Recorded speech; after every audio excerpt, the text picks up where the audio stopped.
Bible is a very honest book. बहुत ईमानदार किताब है बाइबल। किसी का गलत काम नहीं छुपाती। और जो इस बाइबल से जुड़े हुए रहते हैं ना, मैं आपको बताना चाहता हूं, वो भी कभी अपने गलत काम नहीं छुपाते हैं, कभी भी नहीं। आज इंसान अपना गुनाह छुपा कर बैठा है और अपनी सिद्धता का प्रचार कर रहा है। आप जानते हो इस बात को? आज इंसान अपना गुनाह छुपाकर अपनी सिद्धता का प्रचार कर रहा है। पर एक इंसान को ईमानदार होना चाहिए, उसे अपनी कमजोरियां प्रकट करनी चाहिए। ऐसा लिखा गया है कि जब वो मुर्दों में से जी उठा, उसके खुद के चेले उस पर ईमान नहीं ला रहे थे।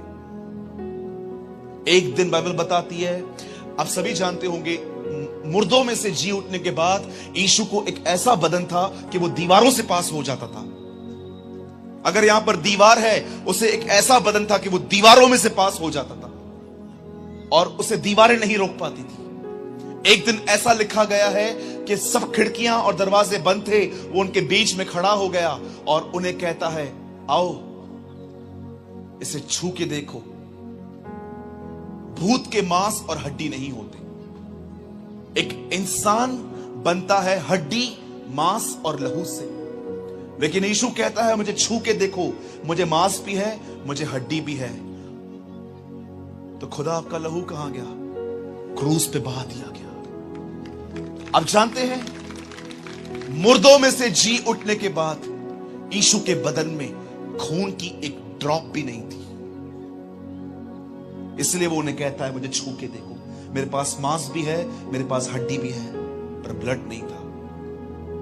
अगर एक व्यक्ति के बदन में खून नहीं है तो वो व्यक्ति चल कैसे रहा था? रोमियो की किताब में लिखा है, वो परमेश्वर की सामर्थ से जी उठा था, वो किसी इंसानी ताकत से नहीं जी उठा था। और उसके बाद वचन कहता है, 40 दिन 40 रात वो पृथ्वी पर रहा। एक ही सब्जेक्ट पे उसने बात की, परमेश्वर का राज्य। और उसके बाद वचन कहता है, 40वें दिन वो उठा लिया गया और लिखा है, एक बादल ने उसे छुपा लिया। ये वही बादल है जो इजरायलियों के आगे आके उनकी अगुवाई करता था। ये वही बादल है जो मूसा और एलिया के ऊपर था, पवित्र आत्मा उसे लेने आया। और बाइबल बताती है, जैसे प्रेरित वहां देख रहे थे कि वो उठा लिया गया, he disappear, और वचन कहता है, तो स्वर्गदूत नीचे आके कहते हैं, हे गलीली पुरुषों, तुम क्या देख रहे हो? यही यीशु जो उठा लिए गए हैं, बहुत जल्द वापस लौटेंगे।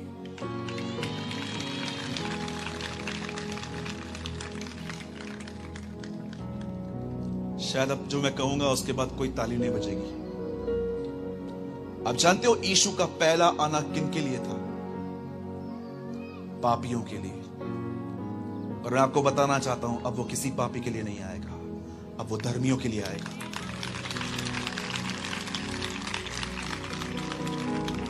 और जानते हो, धर्मियों में सबसे अच्छी बात क्या होती है? कभी आपने इस बारे में सोचा? एक भेड़ को ढूंढने यीशु 99 को छोड़ के चला गया था। इन 99 शीप्स में ऐसी क्या अच्छी बात थी कि यीशु को ट्रस्ट था कि मैं अगर यहां से चला जाऊं, ये कहां नहीं जाएंगी। आज बहुत सारे लोग एक भेड़ में हैं, खो चुके हैं, कलीसिया के अंदर भी खो गए हैं, चर्च टू चर्च घूमते रहते हैं। सिर्फ वो पास्टर आया, वहां जाना है, वो पास्टर आया, वहां जाना है, वो आया, हाथ रख दो, वो आया, ऑयल दे दो, वो आया, ये कर दो। आज तो साबुन भी बिक रहा है, आजकल तो साबुन भी बिक रहा है। मैंने सुना, मैं चंडीगढ़ में था, किसी ने मुझे बोला, अनॉइंटेड साबुन लगा दो। मैंने बोला, क्या होगा इससे? बोला, लगा के तो देखो। बोला, तू ही लगा। अब देख रहे हैं, मसीह ड्रिफ्ट हो गई है। मैं एक बंदे से मिला जो मेरी कलीसिया में 3 महीने आया था, और 3 महीने के बाद वो अचानक गुम हो गया। मैंने बोला, भाई आप आते नहीं है? बोला, पास्टर जी मैं नहीं आऊंगा आपकी चर्च में। मैंने बोला, क्यों? क्या हमने बम बना के रखी है अंदर? क्यों नहीं आओगे? क्या इशू है? सब ठीक है? मैं जानना चाह रहा था कि क्या उसने किसी विश्वासी के स्वभाव से ठोकर तो नहीं खाई। और उसने एक अजीब और गरीब मुझे एक रीजन दिया चर्च ना आने का। बोला, मैं नहीं आ सकता। मैंने बोला, भाई आप मत आइए, मुझे बता सकते हैं आप क्यों नहीं आ रहे हैं? जानते हो उन्होंने मुझे क्या कहा? मैं नहीं आऊंगा, मेरा काम नहीं हुआ। मेरा दिल टूट गया ये सुन के कि आज कुछ लोग प्रभु के पास जानते हो क्यों आते? ताकि उनके काम हो जाए। जब तक उसके हाथ में 2 रोटी 5 मछली थी, सबने कहा ये हमारा राजा है। जब उसने खाना खिलाना बंद कर दिया, वही पब्लिक कहती है इसे क्रूज पे चढ़ा दो। समझ रहे हैं आप? आज मैं इस भीड़ से एक सवाल पूछना चाहता हूं, क्या आप धर्मी हैं? Are you a righteous man और वुमेन? यीशु ने कहा उन 99 भेड़ों के लिए कि वो धर्मी भेड़े हैं, राइचस शीप्स। क्या वो सिद्ध थी? क्या वो परफेक्ट थी? आज एक भाई अगर एक हफ्ता कलीसिया नहीं आए तो वापस शराबी बन जाता है। अगर आज अगर एक जवान अगर एक हफ्ता कलीसिया ना आए तो वो रात को वापस 12 बजे के बाद गंदी चैट्स में बिजी हो जाता है। आज मैं आपको बताना चाहता हूं, जवानों की ये हालत है। आपको वो अपना मोबाइल तक नहीं देंगे क्योंकि उनको पता है इस मोबाइल के अंदर पूरा कचरा भरा पड़ा है। पास्टर को पागल बनाते हैं, चर्च आते हैं, दिखाते हैं कि पास्टर जी मैं आया हूं, लेकिन आप क्या जीवन जीते हैं आप अच्छे से जानते हैं। आज बहुत सारे लोग कलीसिया में बहनों को जय मसीह कहते हैं, पर वाइफ से बात करने की तमीज नहीं है।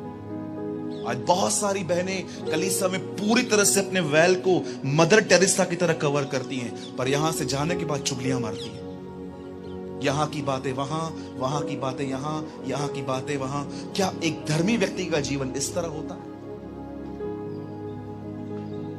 मैं आपसे पूछना चाहता हूं, क्या एक धर्मी व्यक्ति का जीवन ऐसा होता है? 18वीं सदी में एक परमेश्वर के महान जन थे, ऐसे दुनिया उनको महान कहती थी।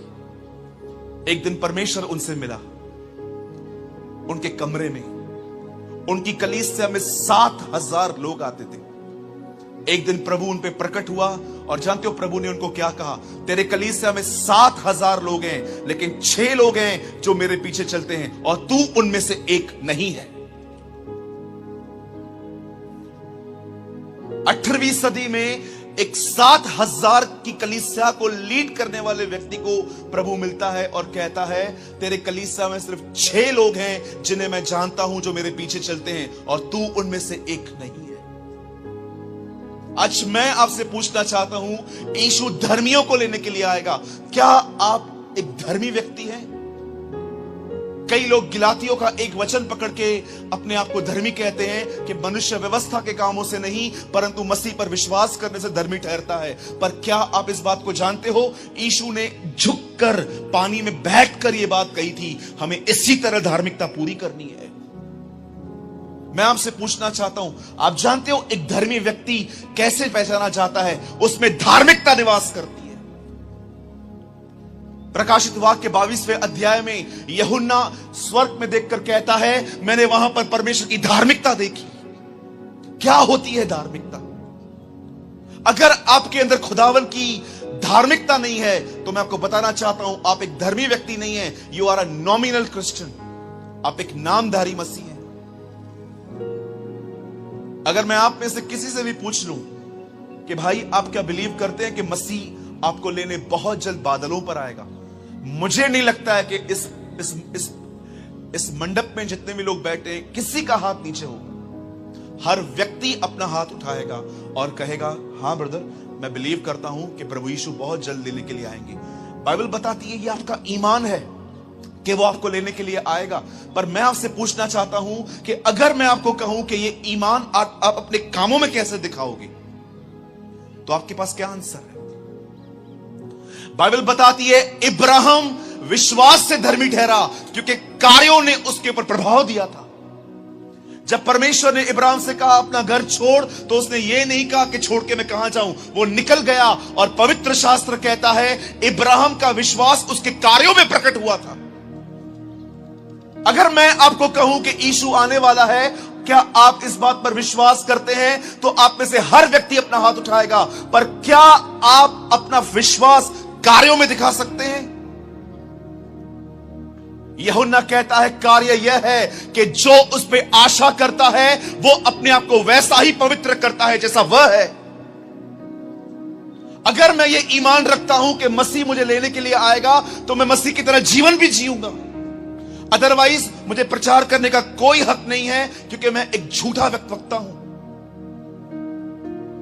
Preach what you practice, the Bible says, उस वचन का प्रचार कीजिए जिस पे आप चलते हैं। अदरवाइज मैं आपको बताना चाहता हूं, इस हॉल में सबसे ज्यादा कड़ाई से न्याय उनका होगा जो प्रचार करते हैं और समय नहीं चलते।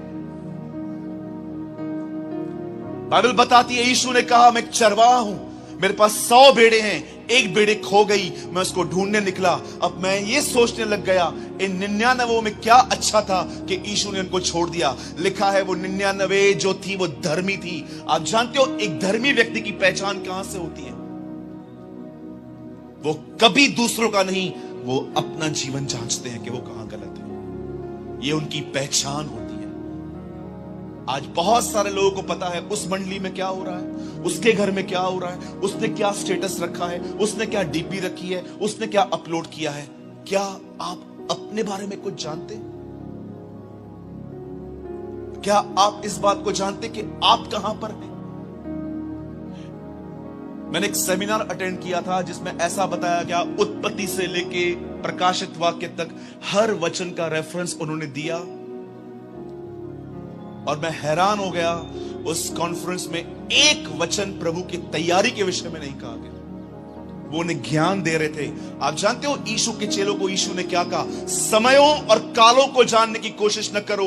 यीशु ने अपने प्रचारों में सबसे ज्यादा बात समयों और कालों के विषय में नहीं, पर तैयारी के विषय में कही थी।